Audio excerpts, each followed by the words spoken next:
Hey friends, it's story time.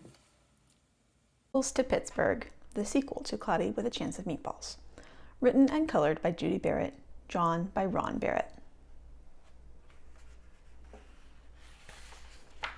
Pickles to Pittsburgh.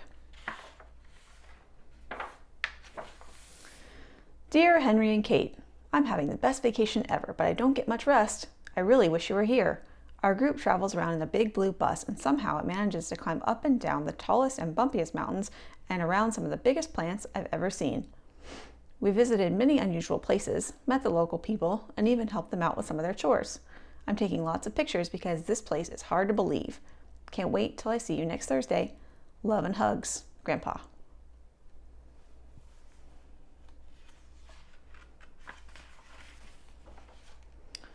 We all missed Grandpa an awful lot. His Saturday morning pancakes, his mostly funny jokes, and especially his wonderful bedtime stories. Tomorrow would be Thursday and he'd be home.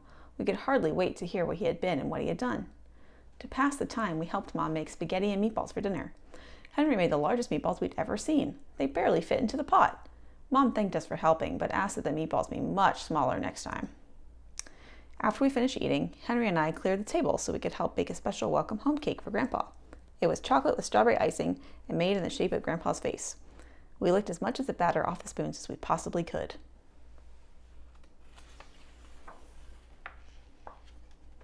I took Grandpa's postcard up to my room and put it on the little table beside my bed. I kept staring at it and wondering. The lamplight made bright a photograph of a wonderful place that seemed somehow familiar. I said goodnight to it and drifted off into my dreams. Surrounded by milky blue skies and with Henry as my co-pilot, we carefully steer our plane through large puffs of mist. Soon we find ourselves soaring over an island, a very lumpy island. From the air, it looks like a gigantic feast. Immense vegetables, salads, and desserts lie beneath us. The mountains look like huge loaves of bread.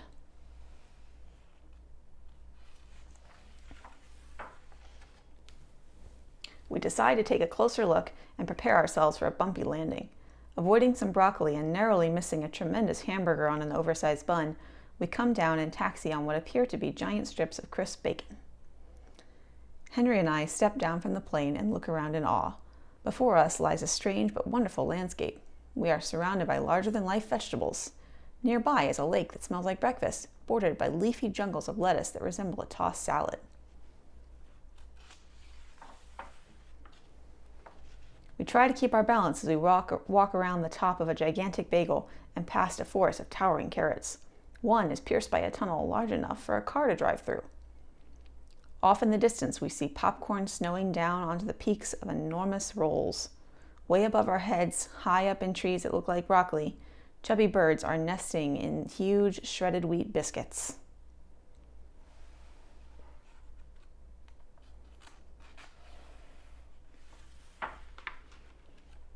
Ahead of us, at the end of a long road, lies what looks to be an abandoned town.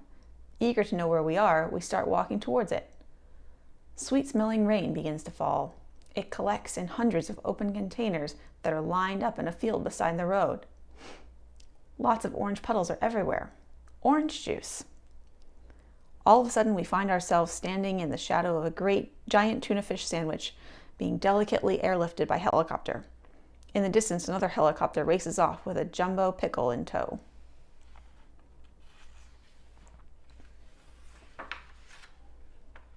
When we reach what is left of the town, we see the remnants of a sign welcoming us to a place called Chew and Swallow. Somehow, I know I've heard that name somewhere before. We walk through the entire town in amazement.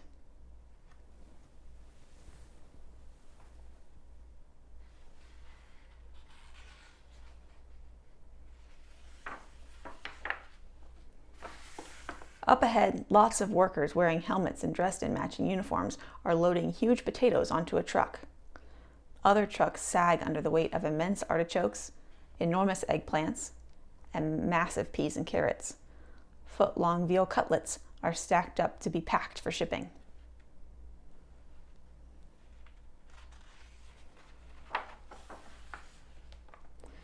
To the east, the weather is changing and we can see sandwiches raining down.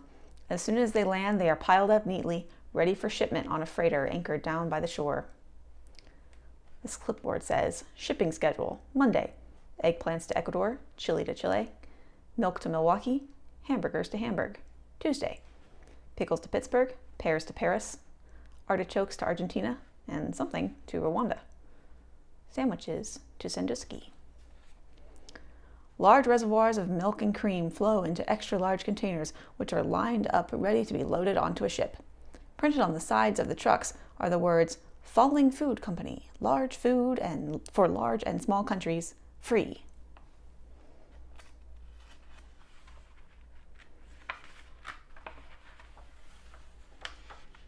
One of the workers tells us that Chew and Swallow used to be a very ordinary little town, except that instead of weather, food rained down from the sky for breakfast, lunch, and dinner. Back then, he says, by some quirk of nature, the falling food grew larger and larger. Storms of gigantic food threatened normal life, so the people took their belongings and sailed away to a new land on rafts made of huge slices of stale bread.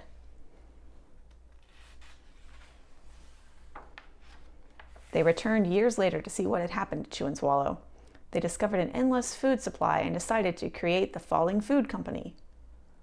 Now, daily shipments are made to all parts of the world, from the smallest towns to the largest cities. As soon as the food lands, it is wrapped, boxed, bottled, or packaged, and sent out to the people who need it.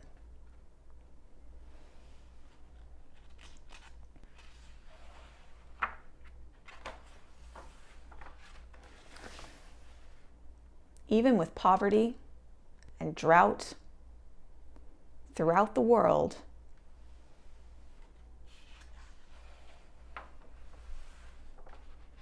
there is always enough food for everyone. Caution, lunch. Henry and I think this is a great idea. We wish we could stay and work here, but I don't think they hire kids. It's getting late and we hate to leave, but we really have to be heading home. Mom's expecting us for dinner. The workers give us a 2-foot wide chocolate chip cookie, which we carry back to the plane. It just barely fits through the door.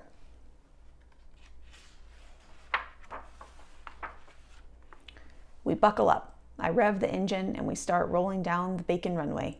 As everyone waves goodbye, we can see dinner approaching from the west. Spaghetti and meatballs, I think. As we gain altitude, Chew and Swallow slowly vanishes into the distance.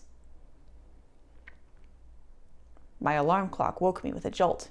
It was finally Thursday, and I wanted to get to school fast. The sooner I got there, the sooner I'd get home, and the sooner I'd get to see Grandpa.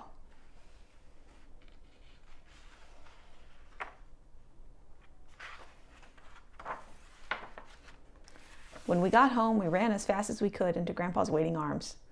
I brought back something for you, said Grandpa, and he gave us each a very large box containing a chocolate chip cookie he had gotten on his trip. They were the biggest we had ever seen, almost 2 feet wide. Mom made Grandpa's favorite dinner, chicken and dumplings, and we surprised him with our special welcome home cake. He chose the slice with the mustache. By the time dinner was done, it was late and Grandpa was tired.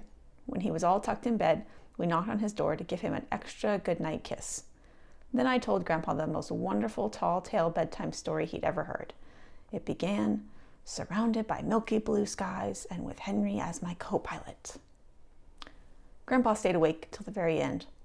Then he looked at us with a very funny glint in his eye and said, "Wait till I show you the pictures I took on my trip." And then he drifted off into his own wonderful dreams.